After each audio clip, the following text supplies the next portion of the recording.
नमस्ते। Welcome to Silicon Gurukul. आज है 13 फरवरी 2024 और मैं हूं आपके साथ कुछ करंट अफेयर्स टॉपिक्स लेकर। ये टॉपिक कई कॉम्पिटिटिव एग्जामिनेशंस के लिए बहुत इंपॉर्टेंट है। सो अगर आप UPSC, state PCS, SSC, railway, banking या किसी भी कॉम्पिटिटिव एग्जामिनेशन की प्रिपरेशन कर रहे हैं तो इस सेशन के लास्ट तक बने रहिए, बिकॉज आपके लिए ये सेशन बहुत यूजफुल रहने वाला है। हमारा पहला टॉपिक है preamble of the Indian constitution. हाल ही में ये न्यूज़ में बना हुआ है, इसलिए हम इसके बारे में अच्छे से पढ़ेंगे।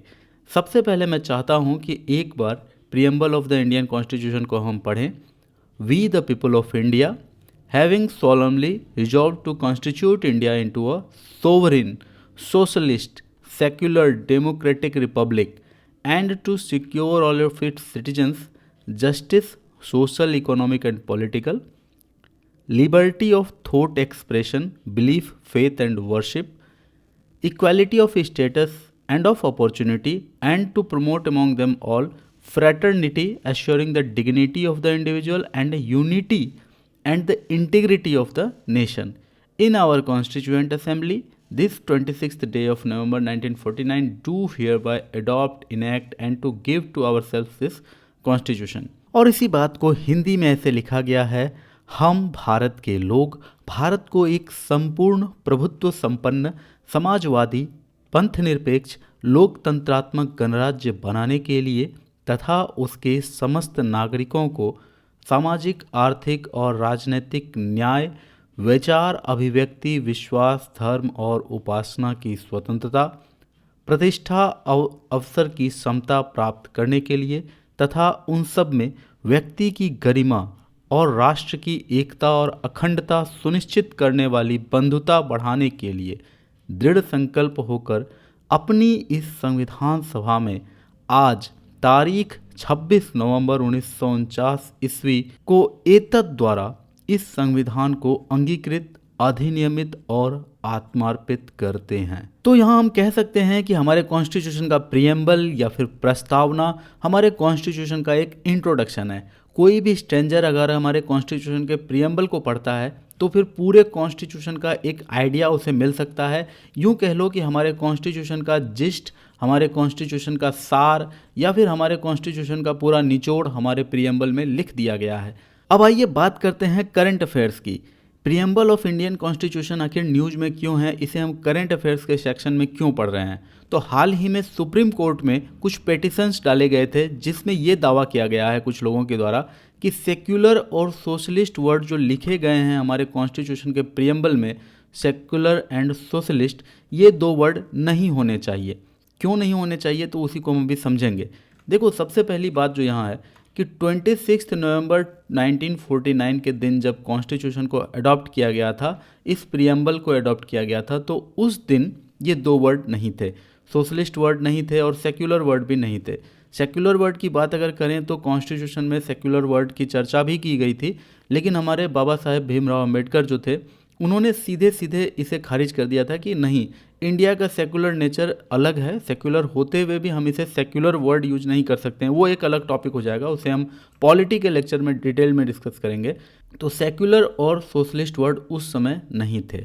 लेकिन 1976 में इंदिरा गांधी की सरकार थी, इंदिरा गांधी उस समय देश की प्रधानमंत्री थी, तो उन्होंने 42nd कॉन्स्टिट्यूशनल अमेंडमेंट एक्ट लाया और प्रीएम्बल में 3 वर्ड्स जोड़े थे, socialist, secular and hair integrity. यहाँ देख लीजिए, इंटेग्रिटी ऑफ द नेशन, पहले था यूनिटी ऑफ द नेशन, उसमें जोड़ा गया इंटेग्रिटी, ये वर्ड इसी अमेंडमेंट एक्ट में जोड़ा गया है।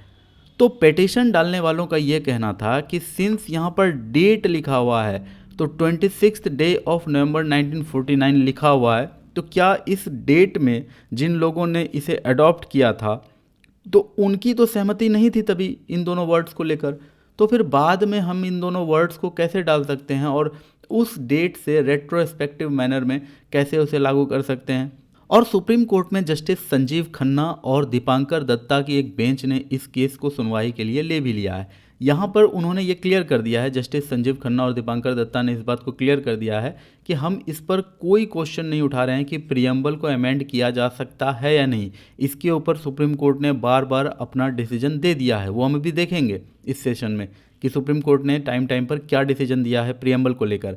लेकिन यहाँ सुप्रीम कोर्ट के जस्टिस का ये कहना है कि हम ये देखेंगे कि कॉन्स्टिट्यूशन के प्रियम्बल में जो डेट डाला गया है, डेट ऑफ एडॉप्शन के अंदर किसी भी तरह का कोई चेंज किया जा सकता है नहीं, इसके ऊपर हम लोग डिस्कस करेंगे। ऐसा सुप्रीम कोर्ट ने ये कहकर इस केस को सुनवाई करना शुरू कर दिया है। तो यही अभी न्यूज़ है कि Supreme Court recently agreed to examine whether the words socialist and secular can be removed from the preamble of the Indian Constitution. अब आइए इंडियन कॉन्स्टिट्यूशन के प्रियम्बल से रिलेटेड कुछ फैक्ट्स को डिस्कस करते हैं। इंडियन कॉन्स्टिट्यूशन का प्रियम्बल अपने आप में बहुत इंपॉर्टेंट है। देखो, इससे रिलेटेड एक इंपॉर्टेंट फैक्ट आपको ये पता होना चाहिए कि प्रियम्बल कोर्ट्स में जस्टिसेबल नहीं है। आप प्रियम्बल की किसी भी बात को लेकर कोर्ट में जाकर केस नहीं कर सकते हैं कि देखो मुझे तो यहाँ इक्वालिटी लिख दिया गया है तो मुझे इक्वालिटी मिलना चाहिए, मेरे मर्जी से मिलना चाहिए, ऐसा नहीं हो सकता है। प्रियम्बल कोर्ट में जस्टिसेबल नहीं है, बट स्टिल प्रियम्बल बहुत इंपॉर्टेंट दस्तावेज है हमारे इंडिया के लिए, इंडियन कॉन्स्टिट्यूशन के लिए। सबसे पहले देखो, ये इंडिया के नेचर को डिफाइन करता है। देखो, करीब 200 वर्षों की गुलामी के बाद 200 वर्षों तक हमारा कंट्री डोमिनियन स्टेट में रहा। उसके बाद ये पहला मौका था जब इंडिया डिक्लेयर करता है पूरे वर्ल्ड में कि इंडिया एक sovereign, socialist, secular and democratic Republic है। आप देख लीजिए, किसी भी और दस्तावेज में इंडिया ने इस बात का डिक्लेरेशन नहीं किया है। केवल इंडिया का जो प्रियम्बल है उसी में इस बात को डिक्लेयर किया है हमने कि हमारा देश सोवरिन है, संप्रभु है। हम किसी भी दूसरे देश पर निर्भर नहीं है, डिपेंडेंट नहीं है किसी भी डिसीजन को लेकर। हमारे कंट्री के किसी भी अफेयर्स में सारा डिसीजन लेने का सोल अथॉरिटी हमारे पास है। दैट्स वाई हमने ये वर्ड यूज किया है सोवरिन। हमने डिक्लेयर किया पूरे वर्ल्ड में कि वी आर सोवरिन, और इसके साथ हमने ये भी डिक्लेयर किया कि हम डेमोक्रेटिक रिपब्लिक हैं, यानी कि हम किसी भी तरह से मिलिट्री रूल में नहीं विश्वास करते हैं, मोनार्की में विश्वास नहीं करते हैं, किसी भी तरह का ऑथोरिटेरियन रूल को हम ज़रा सा भी विश्वास नहीं रखते हैं उस पर। हम एक डेमोक्रेटिक रिपब्लिक हैं। हमारे यहाँ प्रेसिडेंट होगा, लेकिन उस प्रेसिडेंट को यहाँ के लोग चुनेंगे, पीपल चुनेंगे, वेदर इट इज़ डायरेक्ट और इनडायरेक्ट इलेक्शन, लेकिन हमारे जो पीपल हैं वही हमारे प्रेसिडेंट को चुन रहे हैं। तो इस तरह से इंडिया को डिक्लेयर किया गया है एक sovereign, socialist and secular. Socialist secular 1976 में ऐड किया गया है, जैसा कि मैंने आपको बताया। तो इसके मीनिंग कुछ और हैं, लेकिन जब कॉन्स्टिट्यूशन बन के रेडी हुआ था तो हमने वर्ल्ड में पहली बार ये डिक्लेयर किया कि we are sovereign and we are democratic. तो दोनों बातों को हम लोगों ने क्लियर किया कि हम आज़ाद हो चुके हैं and we are democratic now. इसके साथ साथ हमारा प्रियम्बल इस बात को कंफर्म करता है कि हमारे कॉन्स्टिट्यूशन का सोर्स ऑफ अथॉरिटी क्या होगा। कई लोगों को आज भी ये कन्फ्यूजन रहता है, जो लोग नहीं पढ़ते हैं उनको ये कन्फ्यूजन रहता है, और कई बार व्हाट्सएप यूनिवर्सिटी में ये सारी बातें खूब तैरती हैं कि अरे हमारा कॉन्स्टिट्यूशन तो इंडियन इंडिपेंडेंस एक्ट के तहत बनाया गया था, इंडियन इंडिपेंडेंस एक्ट 1947 के तहत हमारा कॉन्स्टिट्यूएंट असेंबली बनाया गया था, तो हमारा कॉन्स्टिट्यूएंट असेंबली हमारा कैसे रहा। तो ढेर सारी बातें की जाती है। इसके लिए मैं आपको एक एडिशनल इन्फॉर्मेशन देता हूँ कि सबसे पहले आपको पता होना चाहिए हमारे कॉन्स्टिट्यूशन में है आर्टिकल 395, जो ये क्लियर करता है कि इंडियन इंडिपेंडेंस एक्ट 1947 हो चाहे गवर्नमेंट ऑफ इंडिया एक्ट 1935 हो, ये दोनों एक्ट इंडियन कॉन्स्टिट्यूशन के लागू होते ही रिपील्ड माने जाएंगे, निरस्त माने जाएंगे, वो लागू नहीं रहेंगे देश में। इस बात को हमने अपने कॉन्स्टिट्यूशन के लास्ट आर्टिकल के रूप में लिखा और उसको हमने अडॉप्ट किया। तो ये बात तो बिल्कुल ही अब बेकार हो गई। जो व्हाट्सएप यूनिवर्सिटी में ये सारी बातें तैरती हैं, बिल्कुल आप उसको एकदम गलत मानिए। अब आइए बात करते हैं कि हमारे कॉन्स्टिट्यूएंट असेंबली के जितने भी मेंबर्स थे, उन्होंने कॉन्स्टिट्यूशन का सोल अथॉरिटी किसको माना है, तो वो है पीपल ऑफ इंडिया। हमारे कॉन्स्टिट्यूएंट असेंबली ने ये कहा कि कॉन्स्टिट्यूशन को जो भी पावर मिल रहा है, जो भी सोर्स ऑफ पावर है, वो पीपल ऑफ इंडिया के पास है।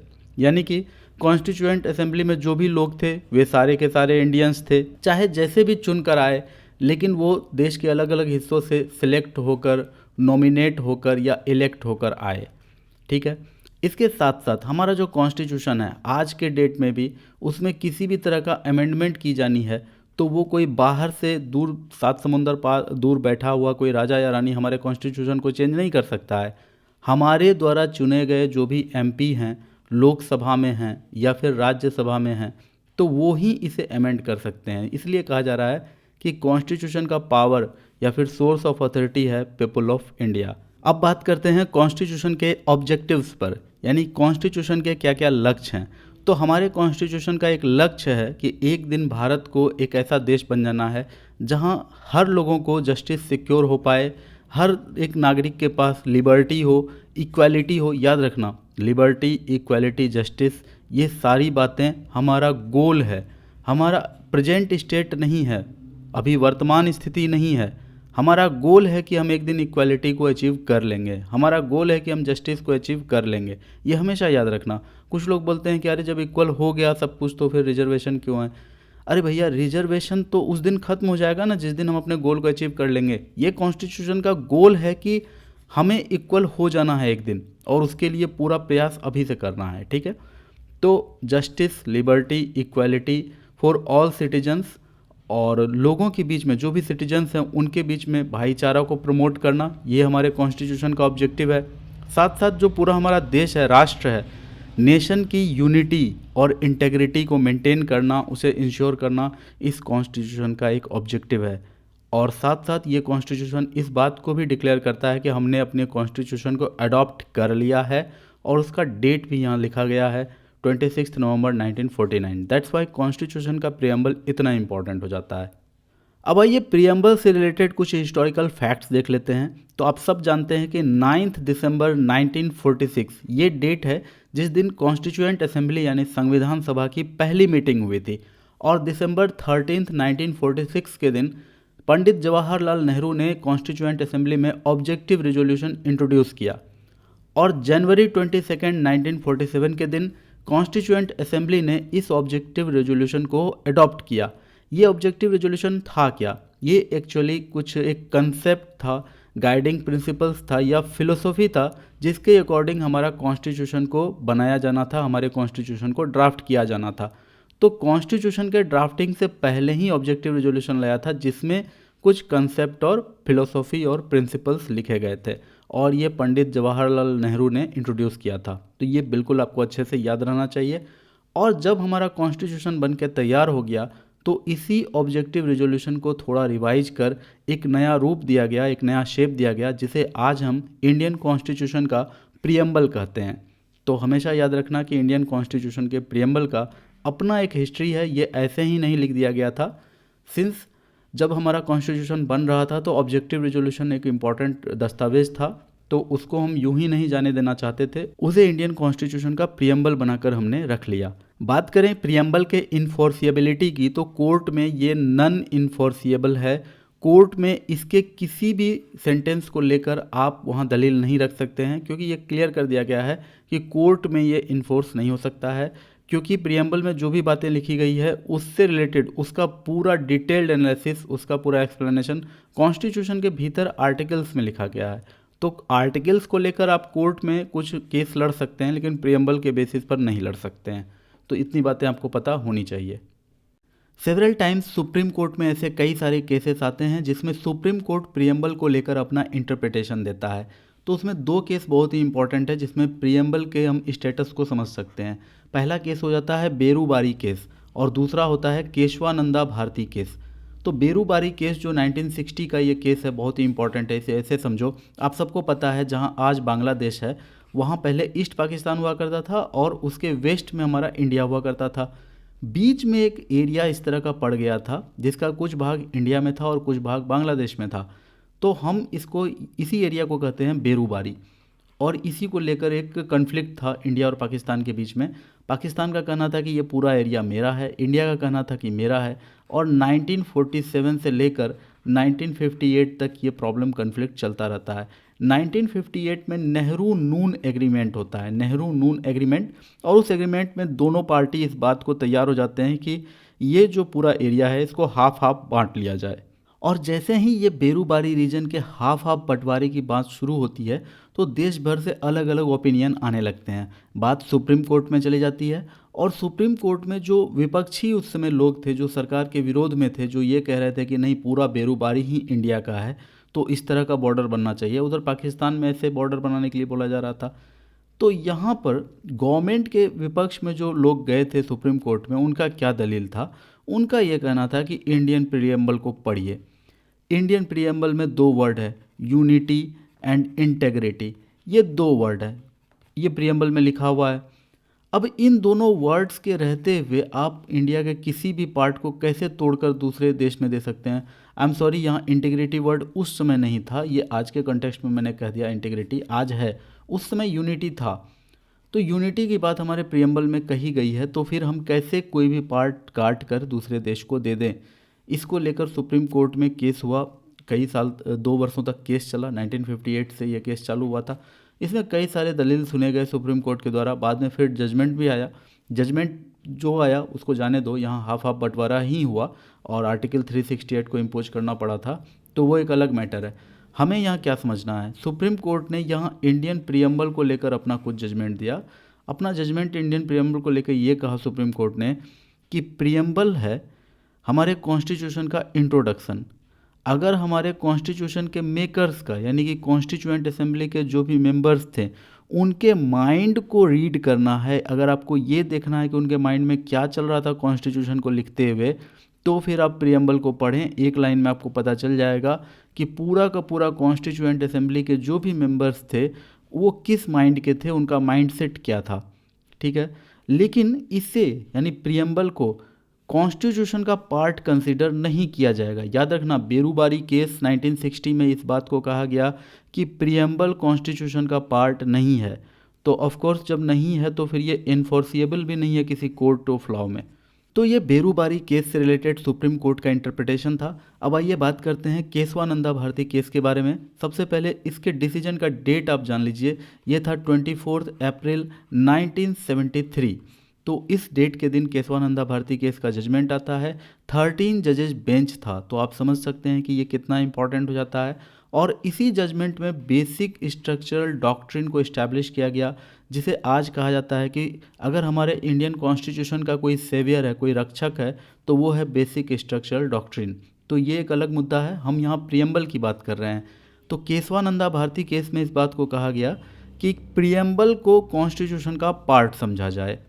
जो बेरूबारी केस में कहा गया था, बेरूबारी केस में वहाँ ये कहा गया था कि प्रियम्बल कॉन्स्टिट्यूशन का पार्ट नहीं है, लेकिन केशवानंदा भारती केस में कहा गया कि प्रियम्बल कॉन्स्टिट्यूशन का पार्ट है और प्रियम्बल सुप्रीम पावर का सोर्स नहीं हो सकता है। प्रियम्बल के अकॉर्डिंग कोई भी रेस्ट्रिक्शन या प्रोहिबिशन नहीं लगाया जा सकता है, लेकिन प्रियम्बल के अकॉर्डिंग कॉन्स्टिट्यूशन के कई सारे प्रोविजंस को, स्टैट्यूट्स को इंटरप्रेट किया जा सकता है। तो इट कैन बी कंक्लूडेड कि preamble is a part of introductory part of the constitution. और 1995 का केस है union government versus LIC of India, जिसमें कि सुप्रीम कोर्ट ने फिर से ये कहा कि प्रियम्बल कॉन्स्टिट्यूशन का इंटीग्रल पार्ट है, लेकिन किसी भी कोर्ट ऑफ लॉ में प्रियम्बल डायरेक्टली इन्फोर्सिएबल नहीं है। तो इस बात को रीइटरेट किया गया था सुप्रीम कोर्ट के द्वारा union government versus LIC of India case में।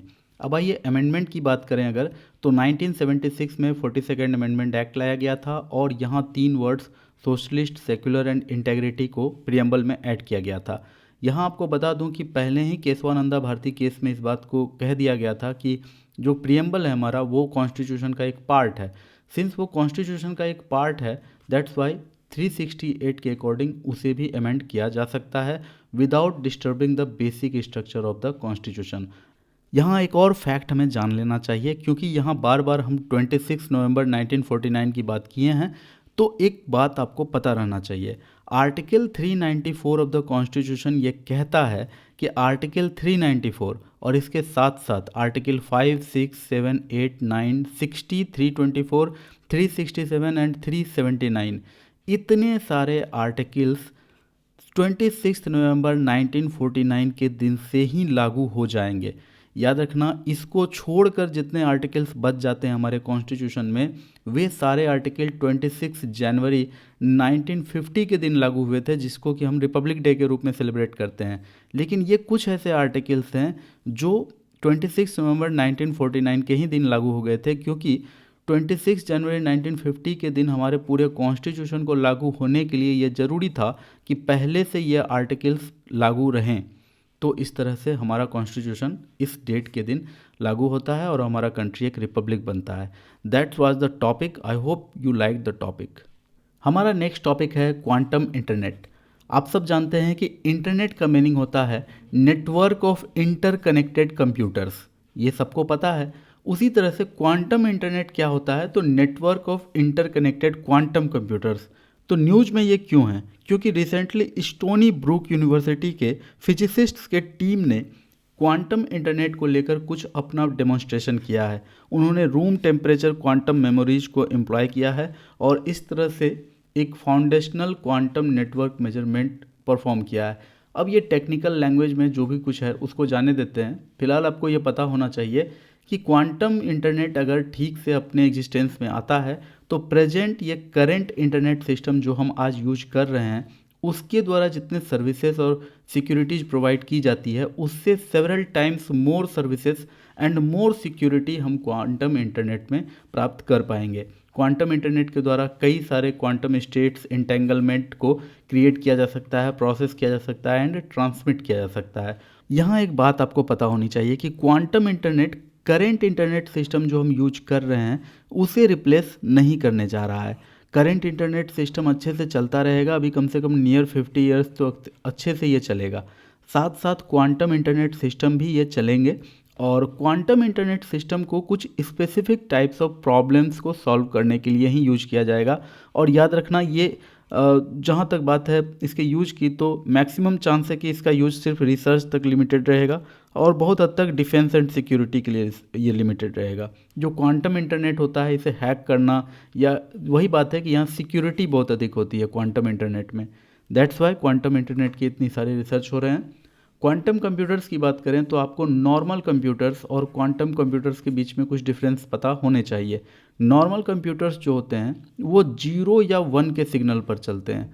0 का मीनिंग होता है किसी भी डिजिटल जो सर्किट होता है उसमें अगर सर्किट ऑफ हो जाए तो उसको 0 कहा जाता है, ऑन हो जाए तो 1 कहा जाता है। तो नॉर्मल कंप्यूटर्स में सिग्नल 0 या 1 के ही नंबर में होता है। लेकिन क्वांटम कंप्यूटर में ये रेंज वैरी करता है, ये 0 से 1 के बीच में हो सकता है। इसलिए मैंने आपको यहाँ बताया है कि क्वांटम कंप्यूटिंग जो है वहाँ पर 0 1 बोथ हो सकता है या फिर दोनों में से कोई नहीं हो सकता है। और क्वांटम कंप्यूटर जो है वो एक क्वांटम फिनोमिनन पर बेस्ड होता है जिसको सुपर पोजिशन कहा जाता है। और एक बात पता रखना कि नॉर्मल कंप्यूटर में जो मेमोरी होता है वो बिट या बाइट के फॉर्म में होता है और क्वांटम कंप्यूटर में क्यूबिट के फॉर्म्स में होता है। तो ये बेसिक कुछ बातें आपको पता होनी चाहिए। जो combination of quantum states which are unique condition found only in सब एटॉमिक स्केल, ये सब कुछ यूज होता है क्वांटम कंप्यूटर्स में। और जो नॉर्मल कंप्यूटर्स होते हैं उसमें सेमीकंडक्टर्स यूज होता है और वहाँ 0 1 का सिग्नल ही होता है। तो बेसिक इतना आपको पता रहना चाहिए कम से कम। हमारा नेक्स्ट टॉपिक है किलकारी प्रोग्राम।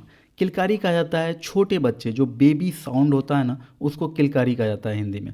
और किलकारी प्रोग्राम क्या है अपने आप में, तो ये एक सेंट्रलाइज्ड इंटरेक्टिव वॉइस रिस्पॉन्स है, IVR है। आप कभी भी किसी कस्टमर केयर को फ़ोन करते हैं तो वहाँ जो एक इंटरेक्टिव वॉइस रिस्पॉन्स होता है कि किसी तरह का सर्विस चाहिए तो 2 दबाएं 3 दबाएं, that is called IVR, interactive voice response. तो उसी तरह का ये एक सर्विस है, मोबाइल हेल्थ सर्विस है। इसे लॉन्च किया गया था 15 जनवरी 2016 के दिन एंड अब तक में यानी कि 2024 जनवरी तक 13 स्टेट्स में ये ऑपरेशनल है। एंड रिसेंटली हाल ही में ministry of health and family welfare ने इसे वर्चुअली लॉन्च किया है for the state Gujarat and Maharashtra. तो टोटल अब 15 स्टेट्स में ये प्रोग्राम ऑपरेशनल है। अब आइए किलकारी प्रोग्राम के वर्किंग प्रोसेस को हम समझते हैं। तो आपको यहाँ बता दूँ कि कोई भी लेडी अगर प्रेग्नेंट है या फिर उस लेडी ने किसी बच्चे को जन्म दे दिया है या प्रेगनेंसी का कोई भी स्टेज है, तो वहाँ अगर वो अपना रजिस्ट्रेशन कराती है reproductive child health RCH portal पर, तो उस पोर्टल से ही ये कनेक्टेड है किलकारी प्रोग्राम। एक बार वो लेडी अगर उस पोर्टल पर कनेक्ट हो जाती है तो वो उसका पूरा डाटा वहाँ लिया जाएगा, वो किस स्टेज में है, प्रेगनेंसी के किस स्टेज में है। तो उसके अकॉर्डिंग अगर सपोज कि उस लेडी ने एकदम शुरुआती फेज में जैसे ही वो प्रेग्नेंट हुई, जैसे ही उसका लास्ट मेंस्ट्रुअल पीरियड लॉस होता है, तो उसके बाद वो जाकर अगर वहाँ रजिस्ट्रेशन करा लेती है, तो वहाँ क्या होगा, उस समय से लेकर के बच्चे जब तक जन्म ना ले लें और फिर उसके बाद बच्चा जब तक 1 साल का ना हो जाए तब तक के लिए 72 ऑडियो मैसेज आएंगे मोबाइल पर और ये IVR रिस्पॉन्स के थ्रू आएंगे। इसमें डायरेक्टली फैमिली को ये बताया जाएगा मोबाइल फ़ोन्स के द्वारा कि अब भी उनको क्या करना चाहिए, अगर प्रेग्नेंट लेडी है तो उनको क्या करना चाहिए। हर वीक उसको कुछ ना कुछ इंस्ट्रक्शन आता रहेगा, हर वीक उसको कुछ ना कुछ जो ऑप्शंस दिए जाएंगे कि आप ये कर सकते हैं, आप वो कर सकते हैं। अगर बच्चा जन्म ले लिया है तो वैक्सीन्स को लेकर कुछ उसको इंस्ट्रक्शन मिल सकता है। तो इस तरह की एक प्रोग्राम चलाई गई है, 2016 से ये चलाई गई है और ये डिजिटल इंडिया मिशन के अंतर्गत ही ये चलाया गया था। तो Kilkari audio message are present in the form of voice of a fictitious doctor, जिसका नाम है डॉक्टर अनीता। तो याद रखना, किलकारी प्रोग्राम के अंडर जो एक फिक्चियस करेक्टर है, जो काल्पनिक डॉक्टर है, जो उसमें कहती है, सलाह देती है, उसका नाम है डॉक्टर अनीता। अब इसके साथ साथ आपको मोबाइल एकेडमी के भी बारे में पता होना चाहिए, जहां एक्रेडिटेड सोशल हेल्थ एक्टिविस्ट यानी कि आशा, उनके ट्रेनिंग के लिए ये एक पोर्टल होता है, एक ऑडियो ट्रेनिंग कोर्स होता है mobile academy. And it is an anytime anywhere training course that can train thousands of ASHA simultaneously via mobile phone. तो ये कुछ डाटा था related to the Kilkari programme. I hope you like the topic, exam के लिए बहुत important है। हमारा next topic है TESS, transiting exoplanet survey satellite. Science and technology section के अंडर ये टॉपिक बहुत ही इंपॉर्टेंट हो जाता है। टेस एक नासा का सैटेलाइट मिशन है और इस मिशन का ऑब्जेक्टिव क्या है, इसका गोल यही है कि ब्राइटेस्ट स्टार्स को रिवॉल्व करता हुआ प्लैनेट को डिस्कवर करना, और अगर वो प्लैनेट हैबिटेबल जोन प्लैनेट है तो फिर उसे थोड़ा अच्छे से उसके बारे में और पता लगाना। और हाल ही में ये न्यूज़ में भी इसीलिए है क्योंकि टेस ने एक एक्सो प्लैनेट को डिस्कवर किया है जो हैबिटेबल जोन प्लैनेट में आ रहा है, जिसका नाम दिया गया है TOI 715। इसे लॉन्च किया गया था, इस सैटेलाइट को लॉन्च किया गया था अप्रैल 2018 में via SpaceX Falcon 9 rocket Cape Canaveral से इसे लॉन्च किया गया था।